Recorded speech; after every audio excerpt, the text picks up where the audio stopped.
Big pass morning வந்து red carpet கொடுத்துருந்தாரு.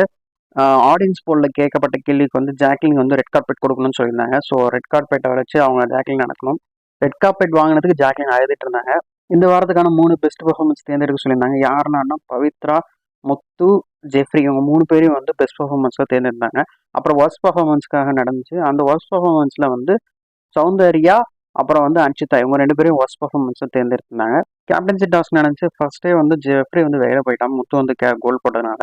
அடுத்தது வந்து பவித்ரா கோல் போடும்போது முத்து எதுவுமே பண்ணாமல் நின்றுட்டு இருந்தான். ஸோ அதுவே வந்து பிக் பாஸ்க்கு பிடிக்கல. ஸோ பிக் பாஸ் வந்து ஏன் அப்படி நின்றுறீங்கன்னு கேட்டு பிக் பாஸ் வந்து இவங்க பண்ணுறது பிடிக்காமலாம் கோவப்பட்டு ஸோ கேப்டன்சி டாஸ்க் கிடையாது அப்படின்னு சொல்லிட்டு அந்த நடந்த டாஸ்க்கை வந்து கேன்சல் பண்ணிட்டாரு. அப்புறம் நாமினேஷன் ஃப்ரீ பாஸ் இனிமேல் கிடையாதுன்னு சொல்லிட்டாரு. அப்புறம் ரயானு கொடுத்ததையும் கேன்சல் பண்ணிட்டாரு. நேற்று முத்து அழுதுட்டு இருந்தாரு. அப்புறம் பவித்ராவும் அழுதுட்டு இருந்தாங்க. அப்புறம் 2 பேரும் தனியாக பேசினாங்க முத்தும் பவித்ராவும். அப்புறமா பிக் பாஸ் வந்து ஜாக்லின் கொடுத்த அந்த ரெட் கார்பெட் டாஸ்க் முடிஞ்சிச்சுன்னு சொன்னேன். நேற்று இதோட பிக் பாஸ் முடிஞ்சிச்சு.